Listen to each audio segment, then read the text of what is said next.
Hello, and welcome to another episode of the Ball Card Show, the sports podcast. For the Sports Collector. I'm Jason Otero. I'm Gary LeMaster. And we are excited to be back. We've been gone for a minute. Yeah, there's just been life. Life's been a little challenging, and you know what Yeah. the beautiful thing is? When you have your own podcast that's not on a network, you just take a break. Yeah, I mean, I feel bad because I know that I'm getting text messages every Friday. Hey, when's the pod drop? When's the pod drop? And guys, I promise you, when we disappear for a week or two, it is not because we have forgotten about you or that we don't want to do this. It's because things have gotten real insane. The first week we missed, stuff was going on in Jason's life, and then this past week my father-in-law passed, and it has just been a little bit of a week. So for me, today is a little bit cathartic. Just get to talk about sports cards and have a good time for an hour or so, and hopefully give you guys some content that is quality. There's nothing that blocks out tragedy and pain like obsessing over material possessions. Right, exactly. Cardboard pictures of men. Yeah. As a wise philosopher just said, who was it? Was it Thomas Aquinas? He just said it like no, 3,000 he just years said ago. It. Thomas Aquinas. Oh, maybe Epicurus. Epicurus. If you feel down and out, buy shit. It will make you feel better. Epicurus is a YouTube food channel, bro. Hold on. No. Now we need to verify. Epicurus. Hold on. Oh, Hold on. bro. I have a master's degree. This was, I know who you're talking about, but it ain't who you. Epicureanism. Yeah, there you go. Epicurean. Epicureanism is a philosophy from 307 BCE based upon the teachings of, say it out loud. I can't see it because you have it blocked out. Epicurus, not Epicurious. Okay. Epicurus. Epicureanism. Yeah. If I'd have said Epicurus, you also had never heard of that guy too, right? No, I definitely knew you were talking about a philosopher for sure, but you were saying it wrong. Oh, but you knew the proper pronunciation. I knew. That's who you were what talking. I thought. didn't say that I That's did. what I thought. Well, we're picking up right where we left off here. No, we're good. Words of Aristotle. You're a jerk. You a jerk. You a jerk. Remember that song? No, It's because I listen to you country have music. a very limited taste in music. Correct. That is 100% That true. includes good country singer-songwriters and a freak show. What's that guy's name? Ren? Yes. Ren is terrible awesome. music. I don't care. I don't care. It's like, Marilyn Manson's crazy. Have you seen what he did? You're so Is his angry. music good? I mean, probably he's talented to do that, right?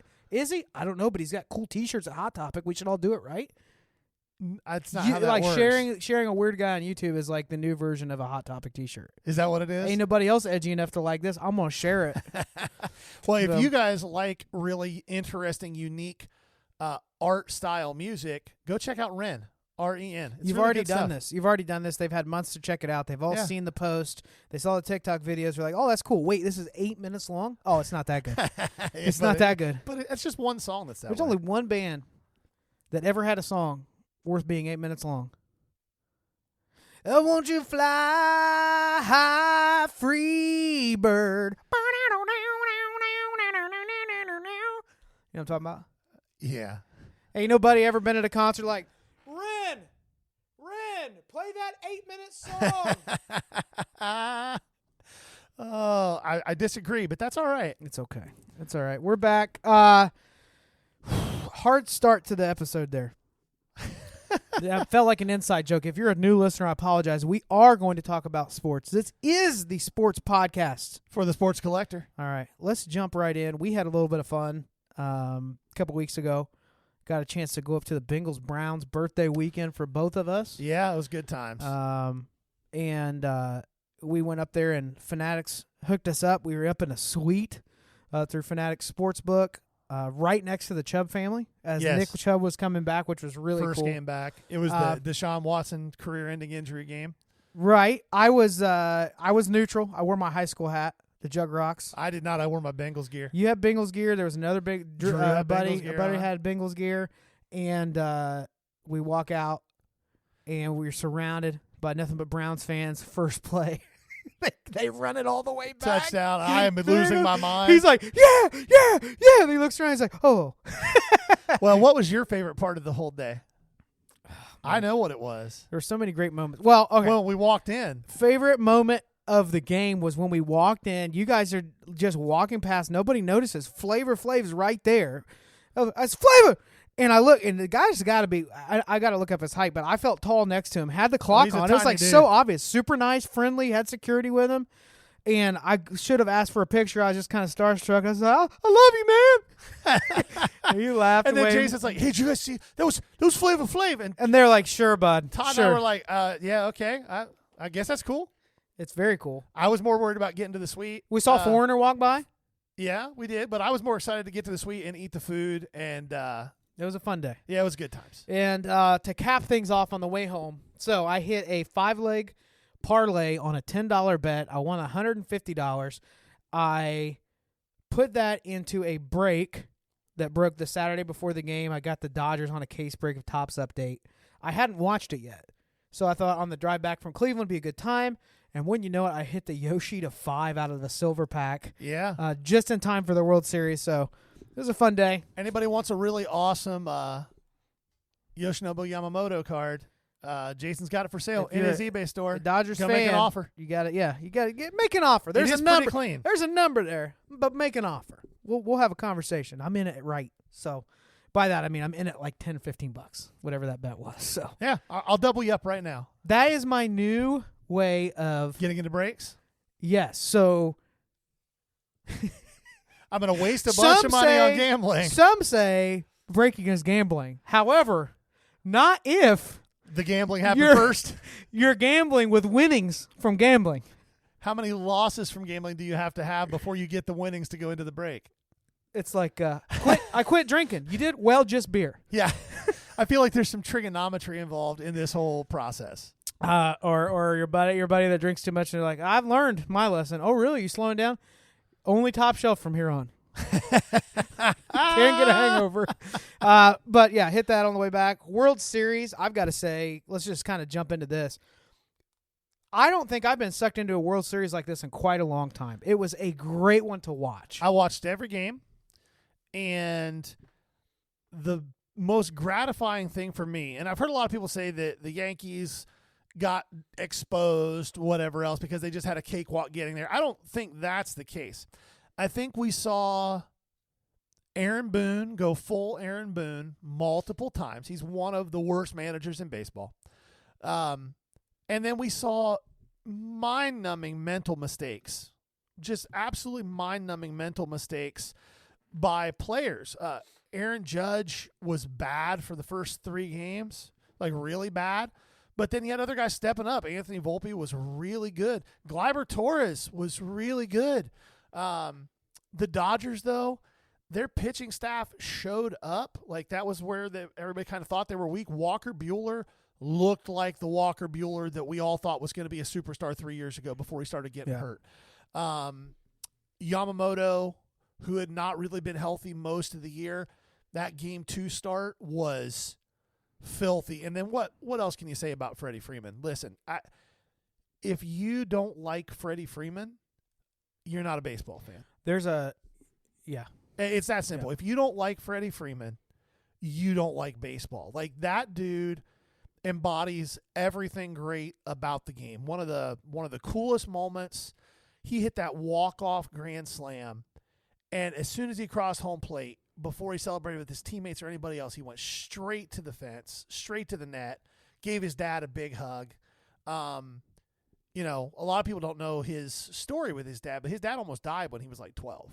Like Freddie got him to go to the hospital, and he had congestive heart failure. And the doctors said you need to thank your son for getting you to come, because if you'd gone to sleep tonight, you probably wouldn't have woken up tomorrow morning.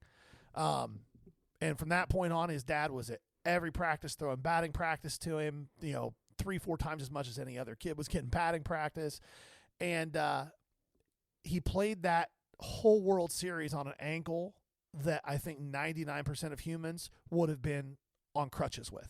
Yeah. He's getting 4.5, 5 hours a day of treatment just to be able to go out and hit, and then to hit home runs, not just randomly, but in key situations, 4 games in a row. 6 World Series games in a row, the dude hit a home run over the course of his career. The last 2 games of the Braves World Series win in 2021, and then the first 4 in this. Like, couldn't happen to a better guy. Most deserved World Series MVP I've seen in a long time. Yeah, I agree. Freddie reminds me of, I was a baseball kid growing up. I feel like there's something about Freddie where all of a sudden when you're watching him play and how he enjoys it, you feel like you're like in Little League playing with your best friend. Like you're enjoying the game again. Yeah. I think he truly loves it. He has had a lot of adversity. I believe he lost his mother to cancer.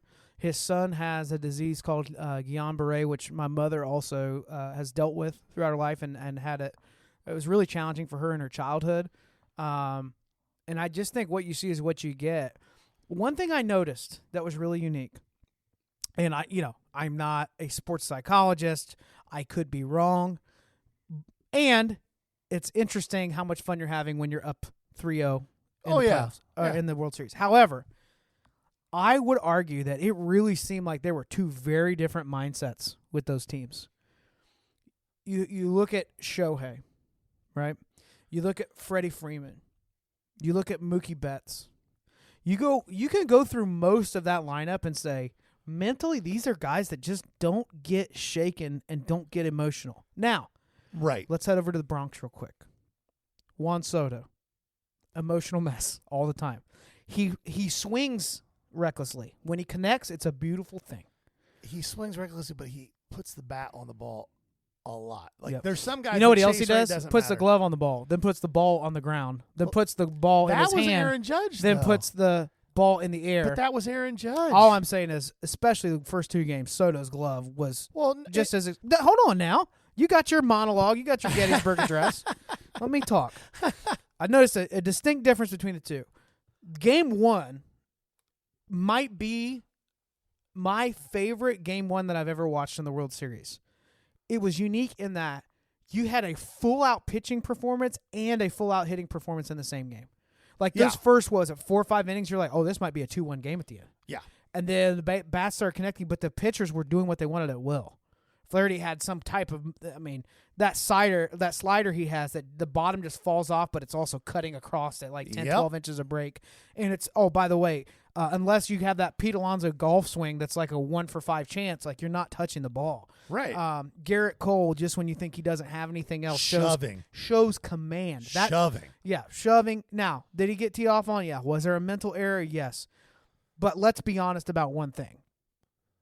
The Yankees did not produce offensively anywhere close to what anyone thought they were capable of for the first 3 games. Game 1 they did. Game 1 they did, and that I think Game 1 was. It's very rare for me to say that a team lost the World Series after Game 1, but the way that they lost Game 1, I felt pretty strongly at that point that they weren't winning the World Series, and. It was, again, I said Aaron Boone went full Aaron Boone, like in my best Robert Downey Jr. voice. You never go full Aaron Boone. He brought in Freddie Freeman's playing on one leg, and you had sent Was that a Tropic Thunder? Yes, it was. You like that? I don't know. If we're allowed to say that. You can't make that movie anymore. Yeah, right? You sent me a text after Freddie Freeman's double in the 2nd inning of Game 1, and you went, it was all hands. There's no lower body. Yes, he can't put any weight. It was all hands. That was the Oppo. Yeah. The Oppo double. Yeah, it was. He has such good hands. I said it's all hands right now. He's got no lower body. What was it? Game 3 or 4. So they're like, don't throw high and inside on Freddie or it's gone. He reaches across the plate 6 inches and still pulls the ball at like 415 feet, into right center field. To that kind of raw power when the lower half of your body is not like all the way. Now, is he 7 feet tall? Does he have the perfect launch angle in his swing? Yes, he's got kind of a little bit of that chipper where it's up and over the shoulder. But like on the that game, too. Game 1, it's obvious that whole game, outside of that early double, any type of velocity he was struggling with, which makes sense because your timing's going to be completely off if your upper body and your lower body aren't connected. If this is more baseball, like minutia than you guys are enjoying listening to, deal with it. It's going to last like 3 more minutes. So what does Aaron Boone do in extra innings? He rolls out Nestor Cortez, who hasn't pitched in a month and is the lowest velocity guy that the Yankees have to bring into the game to face Freddie Freeman. Like, what? It was his second pitch, right? Yeah, and Freddie- it just yeah.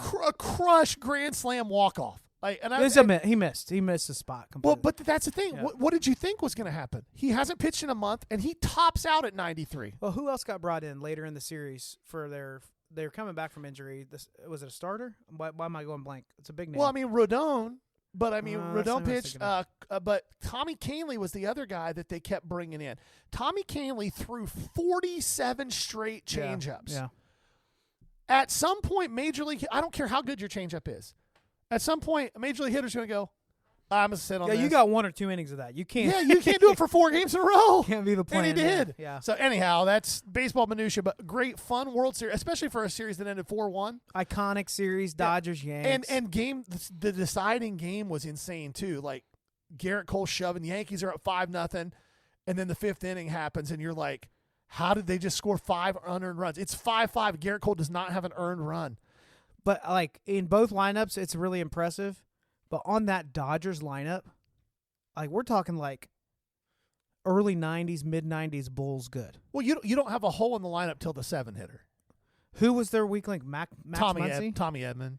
Well, but he was first 2-3 games he was on fire. Yeah, Muncy is a Muncy? weak link.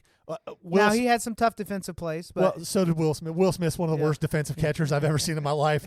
I didn't realize how bad he was. I knew he wasn't a great defensive catcher, but that dude should not have. Yeah. He should just be a DH. Like it was bad. yeah. So fun one to watch. Props to the Dodgers fans. They definitely outright won that. There's not much debate there. How that Don't fall into the trap of buying Freddie Freeman cards right now. They're going to be really high right now. Yeah, they're going to be high However, right now. wait for 2 months and then buy some and stash them because at this point, I don't think there's any debate that Freddie Freeman's a Hall of Famer. Correct. He is going to be a first ballot Hall of Famer because he's going to play for 4 or 5 more years and continue to stack stats.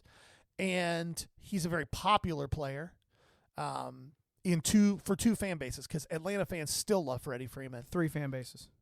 Who's the third? Tim Tebow fans. He's a little bit of that. You know what I mean? Like a little bit. I don't mean that in the ways that we've talked about in the past. I was like, what? He also likes to perform medical procedures. Please clarify. Please clarify. No, but just meaning like he's somebody that people are like, what a wholesome person Yeah. in the spotlight, right? Yeah. So not a bad long-term play at all. Another really great long-term play, if we're talking about guys from the World Series that are going to be Hall of Famers. Mookie Betts, his stuff is still relatively accessible. Even though it's expensive, it's still relatively accessible. Ohtani stuff, if you didn't already buy it, you probably missed the boat, and I don't think it's coming back down. He's got too big of a market worldwide. That baseball, Now- that's one of the things we wanted to talk about, the baseball. I guess I'm 50-50 not done ended. talking about World Series. Okay, go ahead. So Shohei's shoulder is a thing. It's a thing. It'll be And fine. They talked about it being a recurring thing. He popped it out. But what was a little strange is I don't know if you watched like after his at-bats running back off the field, like even then he's like putting his arm Well, in a splint. it's his left shoulder. Yeah, he's putting it in like a splint placement. He needs both of those shoulders with his swing, as high as his hands start. Yeah. Like, so it'll be interesting to see what that like does this injury in any Sorry, way it was impact his- him pitching next year? I guess would be the question I would have.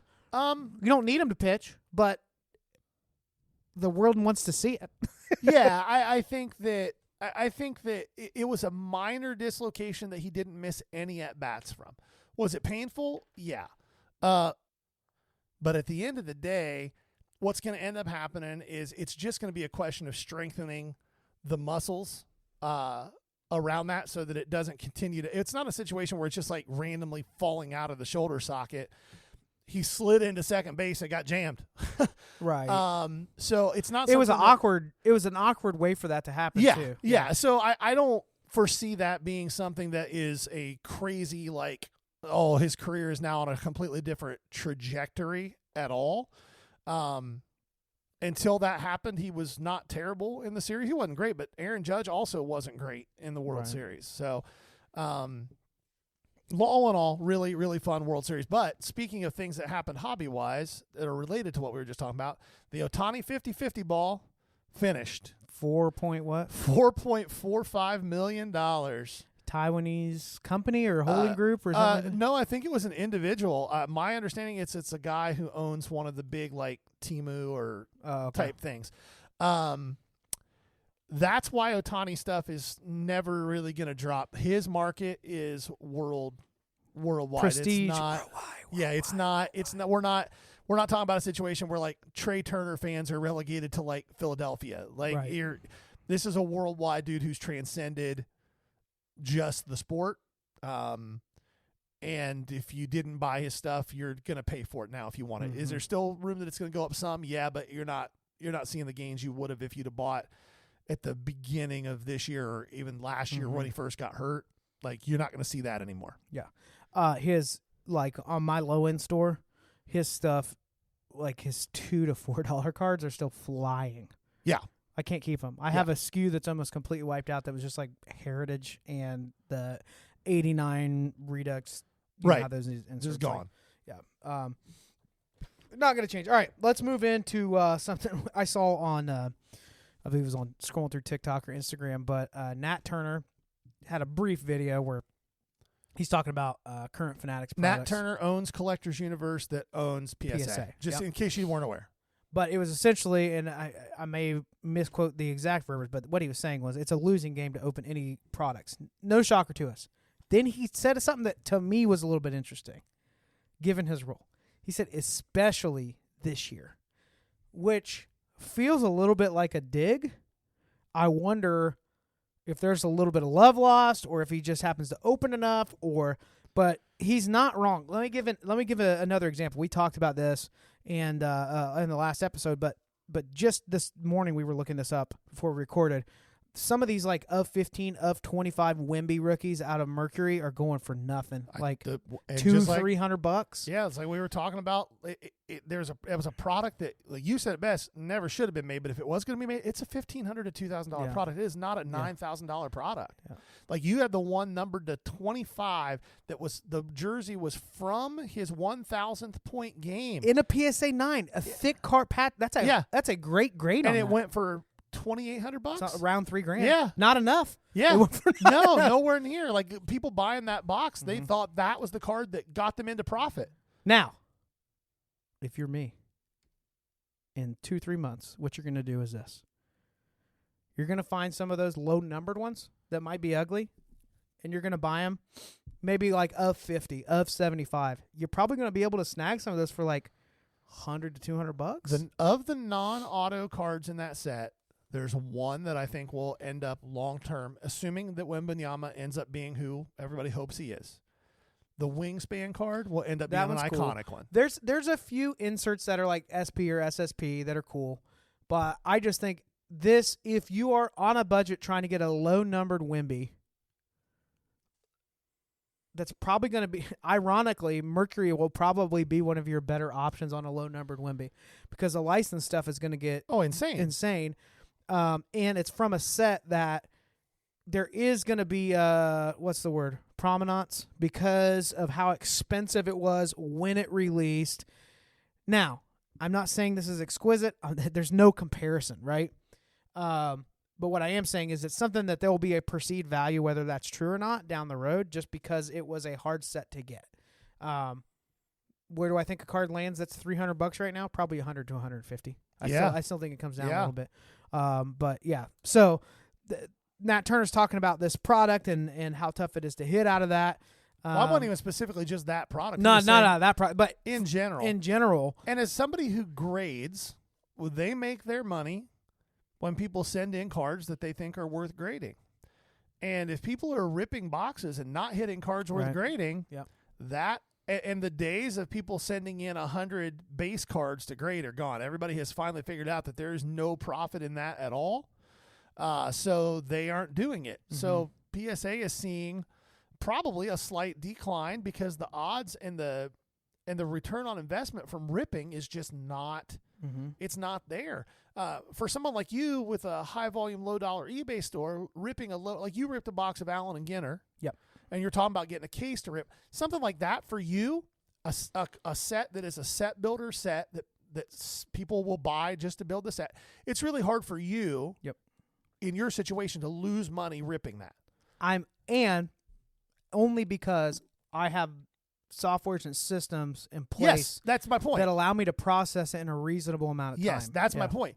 Because of that, for you, it's not a product that you're going to lose money on. Most of No. the time, you're going to break even, maybe lose 10%, but you're not going to take a bath on it. But if you don't have those systems set up, even a product like that's a $140 product, unless you have an outlet to sell all the base stuff for $1 a piece, $1.50 a piece, you're going to take a bath on it. Yep. You're going to take a 75% loss on that $150 box. Yeah.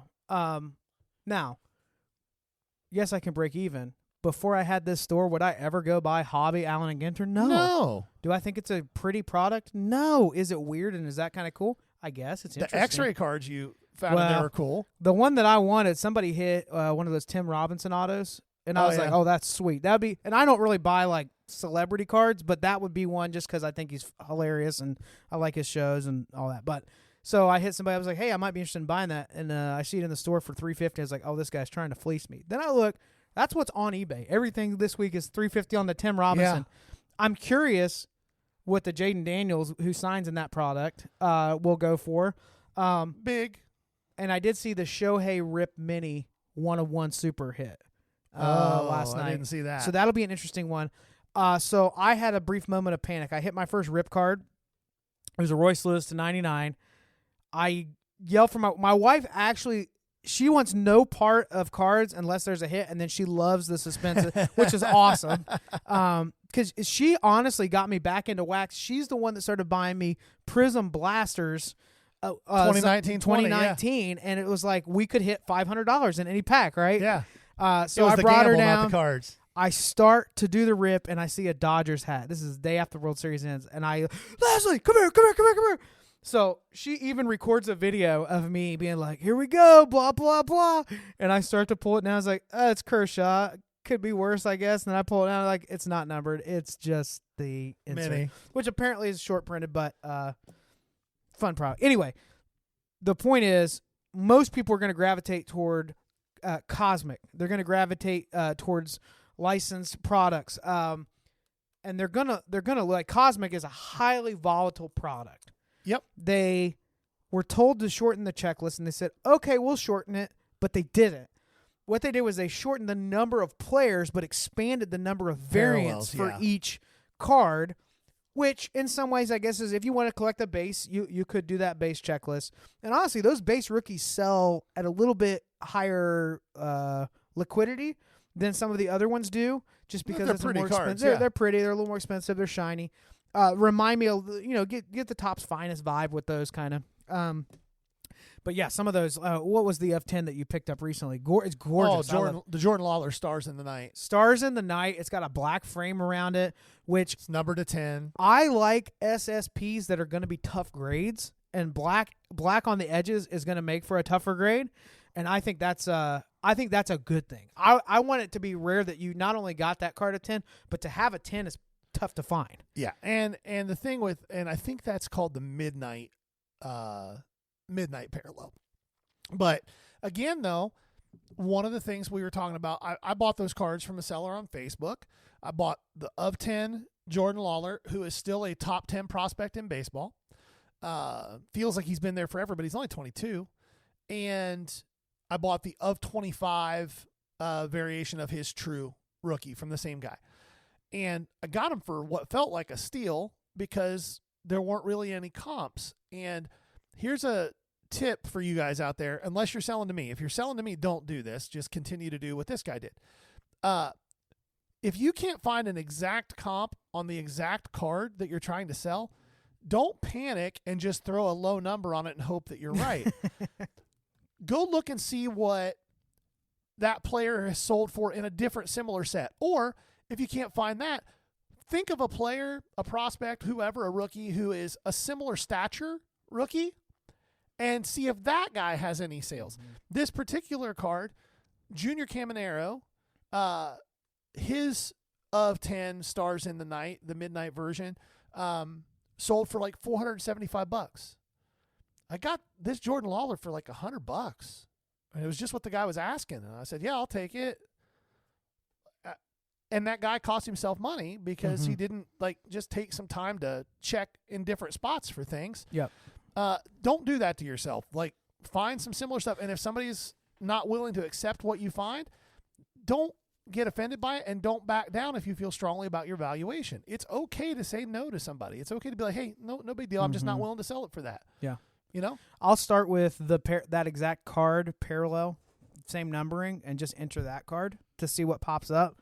That way it gives me maybe 10 different players. Yeah. And I can, rather than trying to pick the player, I'll just look through and be like, all right, that's probably a closer equivalent on that. But you know how I am. Like, I bought this collection this week on Facebook Marketplace for like $150, but it had like Giannis stuff in it. Giannis rookies. It had Prism, had hoops, had a few procedures, like 6 different rookies. And some buddies of ours that sell cards reached out because I showed them what was in that collection. They offered me, we worked out a deal. I probably sold that $100 to $150 under comps, but I double my money and want to take that profit immediately. Absolutely. Like, velocity is part of my business model. So for some people, maybe for him, it's like, I don't want to sit on this for 2 more months. I'm just going to throw a number that moves it. There's nothing wrong with that. Are you leaving some food on the table? Yes. Gee, you're like really good about holding out for the right buyer and getting it. And being a little more patient with that. That's how I feel like of the people I know that sell cards, you're able to get closest to 100% of comps consistently, not only in what you buy, but your willingness to sit on something. You're willing to say, no, I don't think so, not right now. I really appreciate it. Even when it's like, I would make a different decision because in my mind, I'd rather bet on my ability to redo that. And you're saying, but I already have the card that I want in the case. A lot of times that is because it's of the type of card that it is. I don't do that with easily accessible stuff. If somebody comes up to my table and I've got a card that's numbered 99 in my showcase and it's a PSA 9 or PSA 10 and it's an auto, and they go, yeah, here's the last 15 comps on this card and they're all right about here. Would you be willing to be here? I'm going to say yeah, because there's 15 recent comps of the card and we have a pretty good idea what it's worth. And there's probably 20 of them available right now. When you want my dual Jerry Rice Chris Michael Irvin auto number to 15 from 2009 National Treasures, and it's the only graded copy in existence, and it's a 9 with a 10 sub. Yeah, no, we're probably not going to negotiate. How many offers have you had? You probably had several on that card, right? I've had several offers. Yeah. None of them close enough. What's your for sticker? me. Do you mind telling your sticker? I've got 900 on it. 900. Card Ladder has the value on it at close to 1,100. Yeah. It hasn't sold publicly since 2017. When you had that one posted, I was like, I want that. And then when I realized how unique it is, I was like, well, it wouldn't make sense because I'm not going to spend that on it. But if I was PCing those guys, that's it's a great card. Yeah. I've got a Michael Jordan 96 Skybox Z-Cling, which was a sticker subset that they did, and I've got a PSA 10 Jordan in one of the new PSA holders, not one of the old ones, and it's a really clean card, and the card comps in the new holders anywhere between $430 and $525. I've had a $325 offer. I'm not taking that. It's like a pop 110 card. Like, it's a super low pop card, and I'm going to sell it for what I want to sell it for, because you could walk around 10 shows and not see one. Yeah. I mean, go nuts. Try to find one. And you also, with that being your approach, can acknowledge that for some people, the idea of taking a smaller gain more often and working that makes sense. But the difference is you're not trying to list 300 cards on eBay a day. Correct. and there's plenty of things on my table that I do what you're saying. Absolutely. Yep. That I will move quickly and bulk out and everything else. Or if you get it right. Like when you get a stupid deal, I've seen you do that. Oh, or if you ever want to get a deal with Gary, you build a stack. Correct. You just say, can we build a stack and start from there? And you will watch his body language, his demeanor, his posture, everything change. He gets calculator out. He's like, let's both make. And I've seen, deals for $3,000 to $5,000 where both parties kind of feel like they lost, which means it was a perfect win-win for everybody. Yeah. So anyway, all right. What do we have next up here? Oh, you had notes, not me. Yeah. So yesterday I was at one of the LCSs, Central Ohio, and I was talking with a shop owner a little bit about just some of the intricacies in the relationship with Fanatics now. Right. Conversation started about allocations and how people would be flexing just kind of what they were making when they would get cases of Prism football or whatever. Back then they didn't even have to be big, big product. And we started talking about how that's changed. And from what I understand, this wasn't even the shop owner that shared this. I just said, from what I've heard, Fanatics is giving these allocations at a certain price, and then like a couple weeks or a week after all these shop owners have it, now their online price is way more reasonable, squeezing the margin out of the LCS, which really only leaves you the experience at that point of like, well, the convenience of I don't have to get it shipped, but then also like going to the LCS to buy your cards. The shop owners aren't making nearly as much off of Wax, which, it breaks my heart. These guys were, making truckloads of money for a couple of years, but they're still making more now than they were before that. They are. No. On average, a hobby box pre-2019, on average, a shop was making about $15 in profit on a hobby box. I'm talking about if they. I'm comparing this to what happened from like 2019. To No. I'm saying before the boom, they're still making more now. Fanatics. Yeah, but they're still making more now than they were before the boom. Now they're not. They're making 10% of what they were. Yeah, during but the boom. that percentage is not worth as much now, economically, as it would have been. That's fair. Yeah, so that's fair. The most recent thing that the rumors are is that Fanatics is pushing apparel, licensed sports apparel, onto these shop owners. So. Cool idea, right? The fan experience. Fanatics has access. Fanatics makes jerseys. Fanatics creates experiences. Why not? So Homage is a local apparel company to Columbus. Now it's nationally and probably internationally known. Their whole shtick is like nostalgic, 90s. They do make some really cool stuff. Retro, vintage, but they have like NBA Jam T-shirts. They make some cool stuff. They make good stuff. I will say, baggy clothes are back, and Homage still hasn't figured it out. Like, I bought so many hoodies that I tried to stretch out to be what my size is. Right. They don't fit like that. They're Put not them for on the rack. Homage is not for fat people. It's like, hey, you want to show off them man boobs? There we go. There we go. But I got you. So they're now pushing these shop owners to buy from Fanatics cases of hoodies or T-shirts. Here's the issue that I have. Okay, there were some things that were broken before. There were some things that Fanatics was trying to improve upon. If they're going to, which their goal is to evangelize collecting, right? Internationally. That's their primary goal, is how do we get more collectors worldwide? Sports collectors, period. Not just cards, right? Then it makes sense for this to branch out. But part of what they did was they started having these shop owners send in photos of their shop, photos of their displays. Is your place clean, right? Which should be a bubble, whatever. Maybe that's what they want. Do you have the stuff that we're giving you at allocated prices displayed properly, right? Now they're starting to track their data of what they bought it for, what they sold it for, how many they have, where the point of sale came from. Some LCSs are getting in trouble for working with another shop to sell some of their products over to them because is it the barcode that would indicate that it came from another shop? Yeah, and it's also part of the license agreement that you're not a wholesaler. Right. So you can sell it to another shop if you sell it at full retail. Right. You can't sell it as a wholesale middleman. Yeah. They want to. They told us they want to. But here's the issue that I have. So if somebody already had an established LCS that's raking it in, that has a square footage, that was already organized and clean, they were probably going to be just fine with or without the Fanatics change. Correct. However, the majority of card shops, ones that have been around longer than COVID, right? That's probably a good way of putting it. They're not huge square footage because that will not mathematically work. Correct. They don't have a lot of space.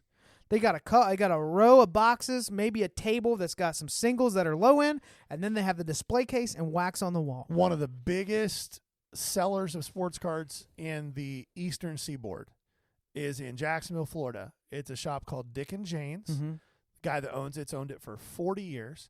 He's awesome. The entire shop, including their warehouse, is the size of your basement, and the customer area is a third of it. Yeah. It's a great example. So the expectation from Fanatics now is they're not forcing it. They're just politely suggesting you buy 10 cases of hoodies for $5,000. Yeah. Now, a hoodie. How are you going to display these? How many clothing racks? I have right now on my eBay inventory about just short of 25,000 cards that are actively listed. You know how much space that takes up? It takes up an 8-foot table. Yeah. Okay. It's cheap low end cards, right? Most of my stuff is sub $5, maybe a lot of it's sub $3 cards. That's still 70 grand on that table. Right. Why in the world would I take up an 8-foot wall Yeah. and hang hoodies that I'm only making $5 a pop on? Right. Doesn't make a lot of That- sense. it's Especially when your sell-through rate on and that's going to be awful. Here's the freaking irony. That company, Homage, their whole model is direct to consumer. Right. Hop on our website and buy our hoodies. So Yeah. I understand this desire for Fanatics to branch out, but now they're putting pressure on shop owners to use up this square footage, which was so precious to Fanatics earlier, to sell stuff that's not related to the things that they understand. Well, and more importantly, I can't imagine a scenario where I walk into a LCS and go, you know what I really wanted today? A hoodie. Push that on GameStop. Well, yeah. Yeah, that's a much more like functional scenario. Like that's another thing we needed to talk about. So GameStop and PSA have announced a new partnership where you can submit cards to PSA at your local GameStop. Let me just break this down for you. If you do that, you crazy. Yeah, I don't need Have you seen the mouth breathers that work at GameStop? Well, that's just what I was going to say. I don't need Danny that has Code Red Mountain Dew and Doritos in his fingernails from gaming all night. Who can tell me all about a Pokemon or whatever anime series he has binged for the last 6 days in his basement. Cool, that's your life. Enjoy it. I have no issue with that. Mm-hmm. You're not touching my $5,000 card that I'm dropping off. More importantly, you wanted how many of these really valuable cards you think are going to disappear? I think the average GameStop employee I don't think they're going to be stealing it. I think there's a way higher probability of like Severe mishandling? Yes. Yeah. I think that's what's going to happen. Yeah. Well, and I mean, again, Or though, it just gets disorganized and lost. you are. Hey, good on GameStop for this come up. Like they're adding this another stream of revenue. Like there've already been documentaries about how they played that big short through the GameStop stock, but as a company, like how many times has it almost closed only to like reemerge somehow and peddle something else? Yeah, and I mean, like you said, good on them. But man, you talk about a situation where it is just ripe for bad things. Like I already am not a huge fan of using submission services because there's been too many horror stories with submission services. And these are people who professionally handle cards on a daily basis. Mm-hmm. Did you? Can I put a? Yeah. I want you to come back to that. Did you see the video of the guy that was bragging about the Jackie Robinson he took from a 1 to a 3? I mean, it was a multiplier of thousands of dollars in value. So he goes live on his whatnot, brings it out, says, "Oh, right here is where there was a dent. It's gone. It's gone." Somebody just sends this to PSA. They desert it? They desert Yeah. it. So that is refreshing to hear that when they find out, they're actually holding those people accountable. Yeah, and more which is important- better than I expected. More important, if you are good at fixing cards, shut up. Just shut your damn mouth. Like, what is wrong with What you? are you doing? Like, do you need attention that badly? I guess the answer is yes, but oh my God, shut up. Yeah. Back to where you were. I'm sorry. Oh, no, you're okay. But, like, so your average GameStop employee, right? 4 different colors of hair,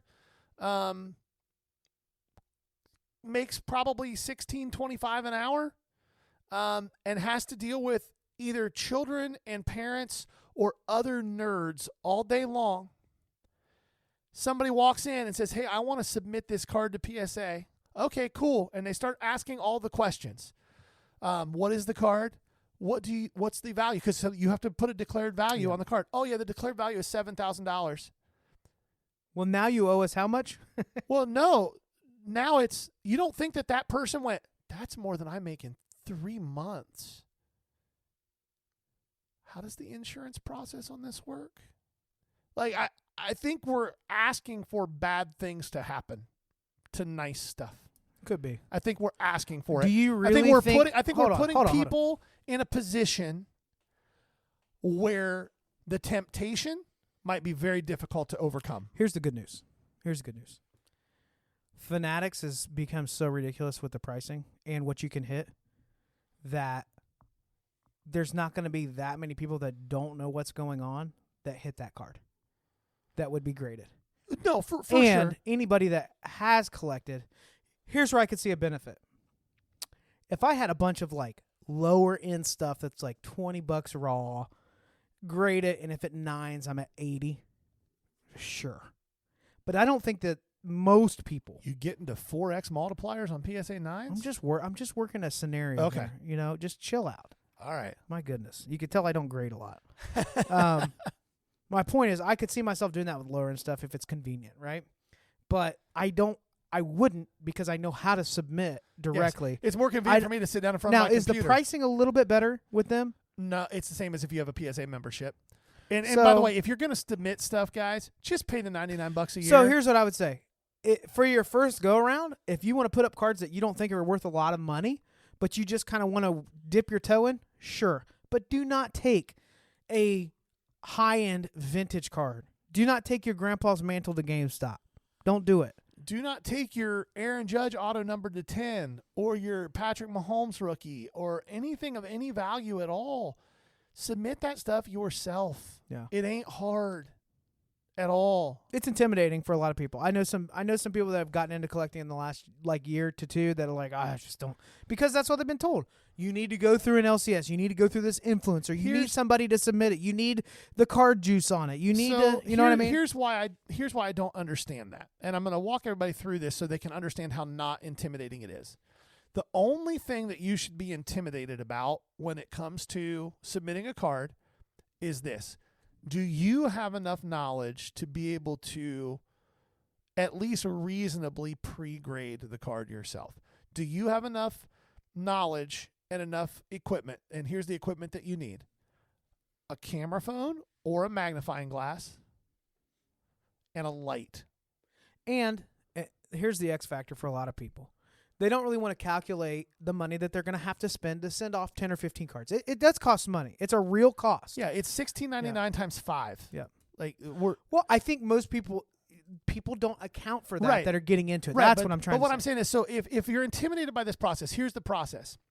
You're by yourself in your office at your house or wherever, and you get on your computer with nobody else looking at you, and you go to psacard.com, and you log into your account, and you click on Start New Submission, and then you type in what your card is, and then it asks you what the card is worth, which you should at least have a rough idea of what the card's worth, and you put that in. Yeah, it's asking you in a 10 what that's worth, right? No. Your current raw value? It's asking you what your declared value on the card is. Well, answer my question then. So I have a $100 raw card that's a $220 10. Here's my advice. Here's my advice and make it very, very Do simple. 100 and let them charge you? No. Whatever the cap of the band you're submitting in is. So PSA submits in bands. So $1 to $4.99. If you're in the base band, just put $4.99. Yep. Just put $4.99. Because they can't charge you more. Right. Just and put if they hit you $4.99. up to charge you more, that's great news. Yes, exactly. And then just plug the cards in, and then you print out the submission. It has the instructions on how to package stuff. You tape it to the box, and you send it to them. The end. You don't even get charged until they grade your cards. That's it. It's not an intimidating process. It's not anything to be afraid of. But 90% of your cards are not 9s or 10s. 80% of your cards are not 9s or 10s. 20% of your cards are probably not 9s or 10s, unless that's what you're looking for. I'm going to jump on a tangent here for a second. Go. This is something that I've been hearing a lot more from newer collectors or people that have been kind of wading their feet into trying to make like a more consistent income, a business out of cards. It is true that perhaps the greatest way to multiply your revenue as you're buying is to buy cards in that $20 to $100 range raw that will grade as a 9 or a 10. Because you're getting, 9s really aren't that impressive, but on like a $75 to $100 card, you go to a 9 there, you're probably bumping up to what, $150? It just makes it easier to sell, right? There's not a mystery anymore, right? If it's ultra modern, a 9 is worth a little less than raw. Sometimes. Unless it is of 10 or less or a thick card. I just think that's so broken. I don't disagree with you, but that's what the market says. Yeah. You can hold out for more if you want to. But my point, what I'm trying to get at is I think there's a lot of people that think I'll just go buy 9s and 10s and then I'll submit them and then I've already multiplied my money.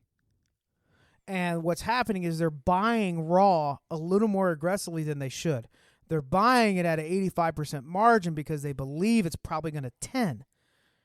Well, if you're buying Ultra Modern, there's a chance that that 10 is less than the raw if the person is hurt, if the series is over, if they underperform, if they get suspended, if there's somebody else that gets called up, if they roll their ankle and there's a new QB in that perform. Like, you're adding so much volatility to your business model. So for that reason, if it were me and I had to build a model off of grading, I would go like 80% vintage. Well, I want something where a 5 multiplies or my at least card. Hall of Famers. Yes. Like at least, and if you look at this nicer stuff in like I showed you a card I bought this week. It's a modern card, and it's from not a great set. It's from Illusions, but it's a Jerry Rice patch auto numbered to 10, and the patch is nasty. Nasty patch. The auto is nice. It's a solid card that I'm not going to lose money on. There's not a world that exists where I lose money on that card. Right. You got to understand that if you're buying quarterbacks, you're buying rookie quarterbacks, you're buying baseball prospects, there's a lot of gambling involved in that. Yeah. Lots of people lost a lot of money this year on Will Levis. Lots of people lost a lot of money on Will Levis. Lots of people lost a lot of money on Bryce Young. You didn't lose a lot, but you probably lost a little on Will. You had No, I sold all my Levis before the season, baby. You thought he was going to be good this year. I did, but I bought it to sell it before the season. But your take was wrong. You'd have hung on to that one more month, I'd have been in screwed. trouble. Yeah, no, I sold all my Levis. And that's kind of what I'm getting at. So is it possible to do that with grading? Yes. It is less risky to do that with vintage that's clean, but it's also harder to find vintage. You're going to pay a higher premium on raw. Yes. Ultra Modern will be out there, but my recommendation is if I was doing that, I'm buying in the off-season at off-season comps on raw, and I'm still needing to shoot. For me, like the absolute tip-top, if I think it's a 10, is going to be like 70% is going to be pushing it for me on current comps. Or you do what I do. And I don't recommend that in anything. We talked about this a little bit the other day, and even before this episode.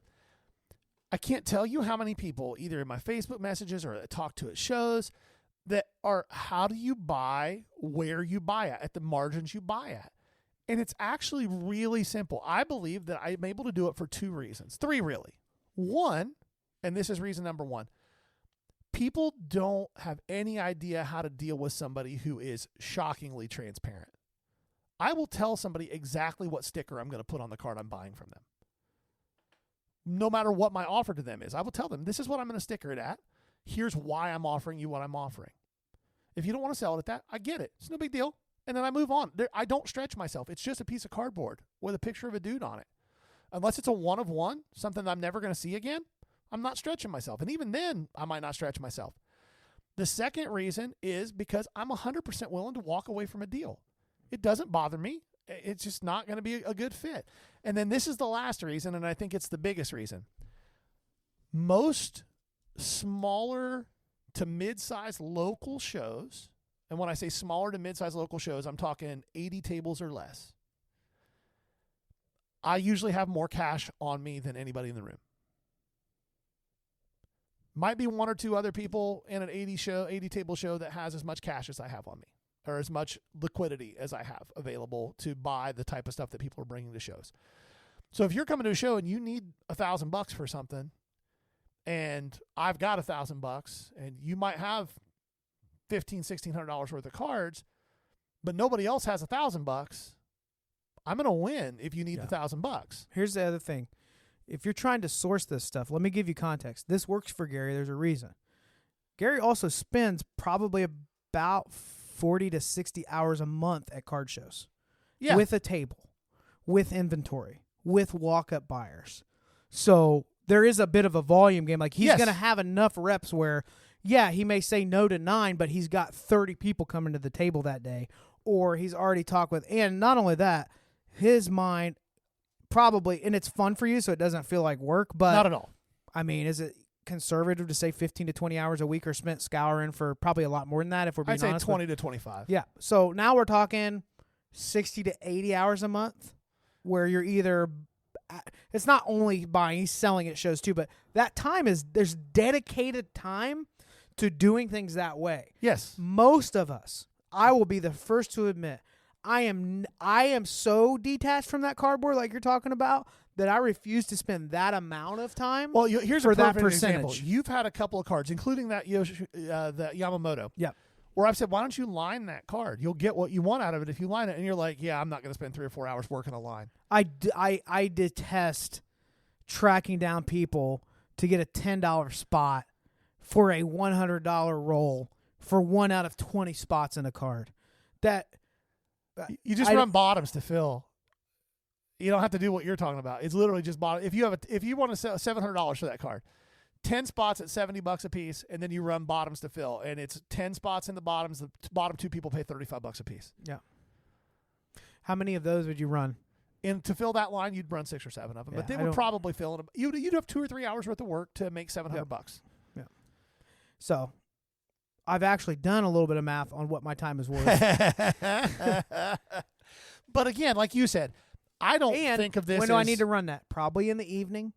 Like there's certain times. Like now, if you listen back to the podcast, I did 90% of my revenue on Facebook, and I caught a sweet little window that opened up my mind to the concept of low end when I started running these low end sales of like 5,000 cards. Yeah, just raking, and then Facebook, in a lot of ways, dried up on that stuff. It's really hard to move it there. The market and how people buy, it's constantly changing and evolving. I think I've got a couple other things, product releases. Let's save a little bit for next week when we will once again record and be back. Yes, we will. But to cap all of this off, probably the best way to say is there are a lot of different ways to do this. The way that we have not talked about much is just collecting. Right. That might be the lowest risk. Well, yeah, because you don't care. I think the biggest reason we don't do that is because I don't think the vast majority of our listeners are just collecting.